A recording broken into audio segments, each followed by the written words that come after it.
कभी भी सुहागवती नारी को बिना बिस्तर के भूमि पर लेटना नहीं चाहिए। इस बात को सुन लो ध्यान से। जिसकी मांग में सिंदूर भरा हुआ है उसको अपनी मर्यादा में ही विश्राम करना चाहिए। यही मर्यादा है। विश्राम के लिए बिस्तर होता है कि नहीं होता है? यह पृथ्वी की मर्यादा है, याद रखना। किसकी मर्यादा है? पृथ्वी की मर्यादा है। लेकिन कैकेयी आज बिस्तर नहीं है, जमीन पर पड़ी हुई है। या तो बेहोशी आ जाए, इस कंडीशन में कोई जमीन पर गिर जाए तो क्षमा है पृथ्वी की ओर से, क्षमा है। अगर बेहोश हो गया, बेहोश होकर के गिर पड़ा तो किसी का क्या दोष है? क्यों भाई? क्षमा है पृथ्वी की तरफ से। लेकिन जानबूझ करके कोई रूठ करके, ऐंठ के, रूठ के और जमीन पर गिर जाए कोई नारी सुहागवती, ये अपराध है। तो कैकेयी का एक अपराध बन गया। ये क्या अपराध बना? कि बिना बिस्तर के जमीन पर रूठ के लेट गई।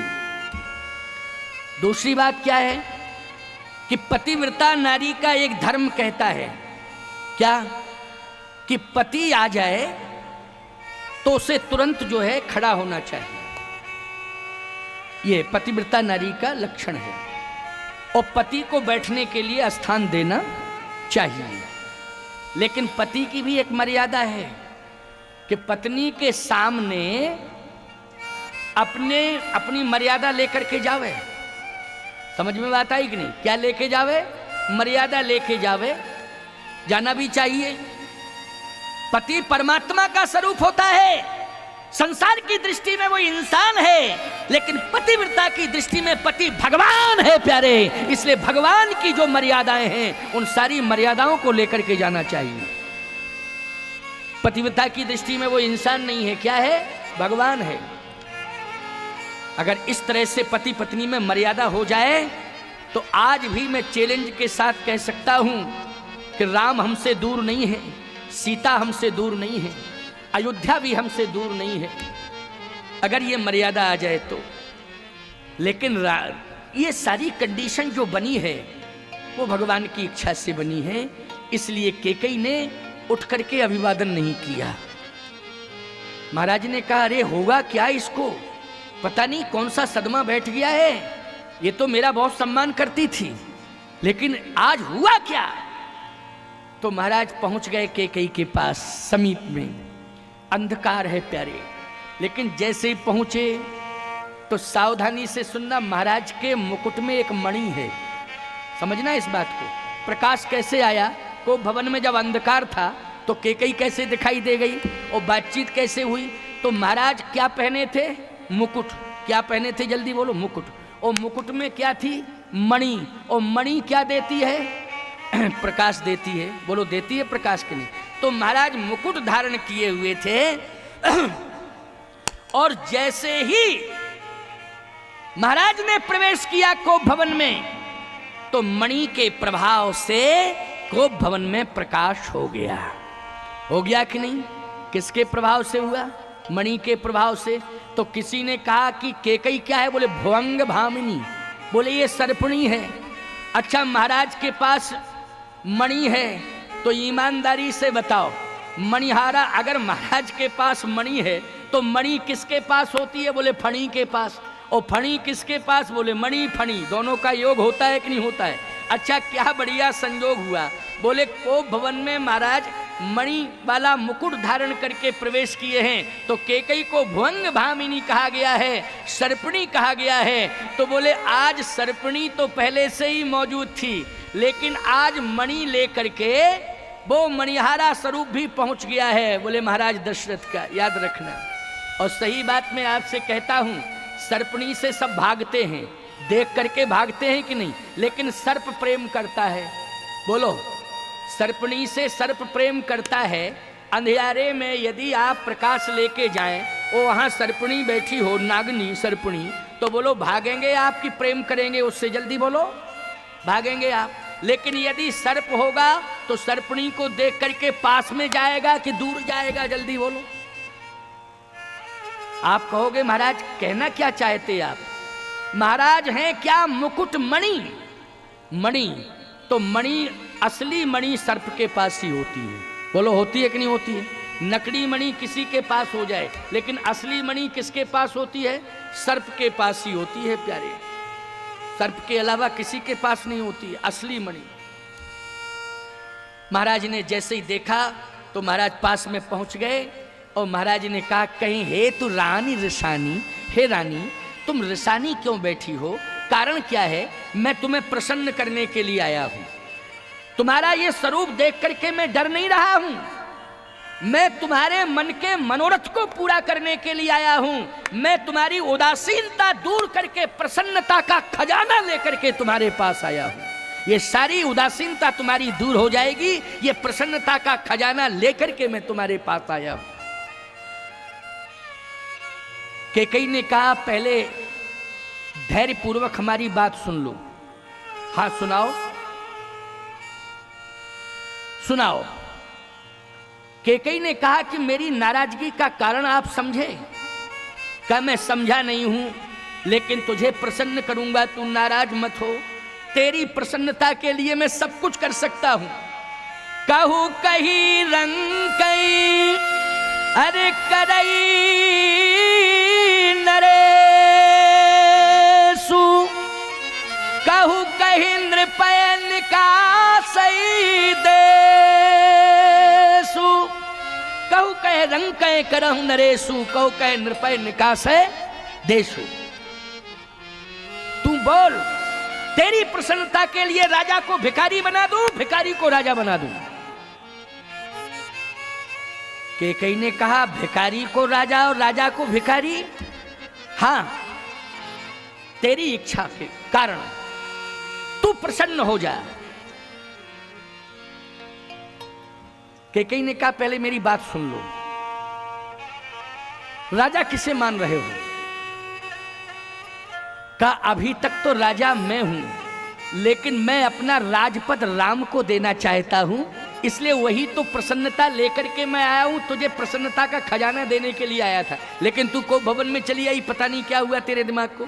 मैं कनक भवन में गया था कि ये जो प्रसन्नता का खजाना है कि राम को राजा बना दूं, मैं अपना पद छोड़ना चाहता हूं, राम को देना चाहता हूं, और ये मुकुट राम के मस्तक पर होगा, ये प्रसन्नता का खजाना लेकर के आया हूं, इसको तू ले। कैकेयी ने कहा, पहले मेरी बात सुनो।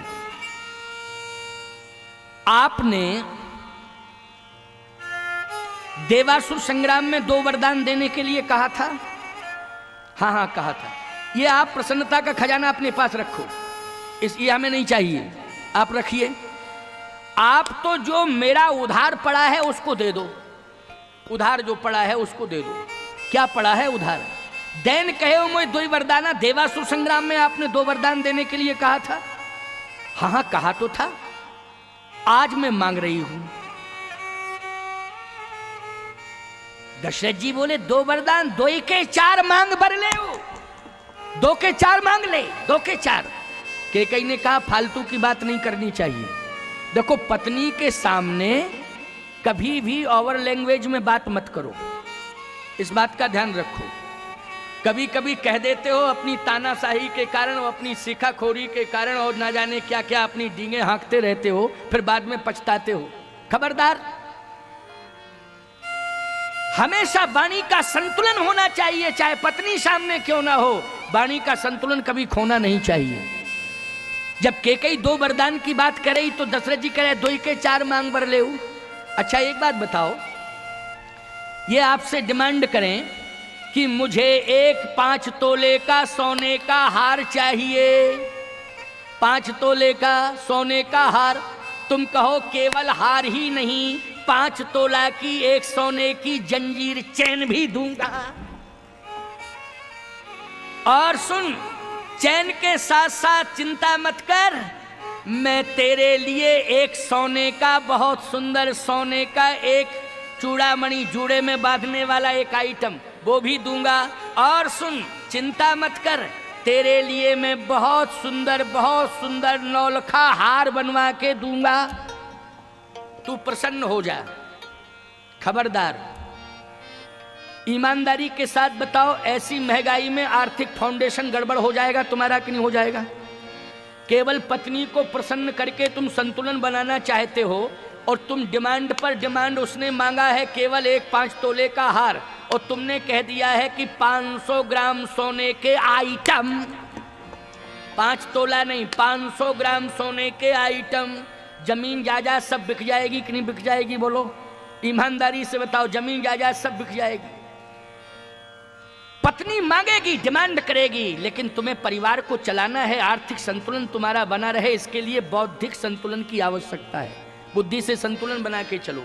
शरीकत में कभी कभी परिवार का संतुलन, पत्नी का संतुलन बिगड़ता है। जैसे पड़ोसी बहुत संपन्न है, अब उसका पति 5,000 रुपए की साड़ी लाया बनारस की खरीद के। अब साड़ी एक ऐसी चीज है कि तिजोरी में रखी जाएगी, साड़ी ज्यादा से ज्यादा आलमारी में रखी जाएगी, फिर पहनी जाएगी। तो पहनने का मतलब है कि बाजार मार्केट में देखें लोग, बाजार में देखें, गलियों में देखें। क्यों भाई इतनी कीमती साड़ी किसकी बहू है? ये 5,000 की साड़ी पहने हैं, तुमको पता नहीं है 4 पेट्रोल टैंक चल रहे हैं इसके, इसलिए रोज 5,000 की साड़ी पहने तो कोई दिक्कत की बात नहीं है। क्यों भाई, पर डे बदले 5,000 की साड़ी। अब तुमने कहा कि हमको भी एक साड़ी, इसको रोज साड़ी मिले, हमको महीना में ही एक मिल जाए या 6 महीने में एक साड़ी 5,000 की मिल जाए। लेकिन तुमने कभी सोचा तुम्हारे पास आमदनी इतनी नहीं है, सीमित आमदनी है, खर्चे बहुत हैं, उसके यहाँ आमदनी ज़्यादा है, खर्चे उतने नहीं हैं, आमदनी ज़्यादा है, खर्चे कम हैं, तुम्हारे घर में खर्चे ज़्यादा हैं, आमदनी कम है।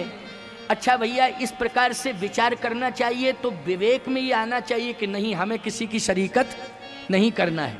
और यदि इनके विवेक में नहीं आता है और तुम्हारे सामने जिद कर जाएं कि पड़ोसन 5,000 की साड़ी पहने, तुम 2,000 की पहना दो मुझे, तो तुम अपने विवेक से ये मत कहना हाँ ठीक, चिंता मत करो, पहना रहा हूं ना। उस समय तुरंत कहो अभी परिस्थिति अनुकूल नहीं है। अगर इनका रुझान ये हो जाए कि आज नहीं, आज की बात हम नहीं कह रहे, कल इंतजाम कर लेना और कल खरीद के दे देना। आज हम थोड़ी कह रहे हैं इंतजाम करो, कल खरीद के लाओ। तो तुम ये मत कहना कि हाँ कल, तुम कहो परसों, और फिर परसों में बरसों निकाल दो धीरे धीरे जुक्ति से। मैं दावे के साथ कह रहा हूं तुम्हारा आर्थिक संतुलन बहुत अच्छा रहेगा और ये भी प्रसन्न रहेंगी, नाराज नहीं होंगी।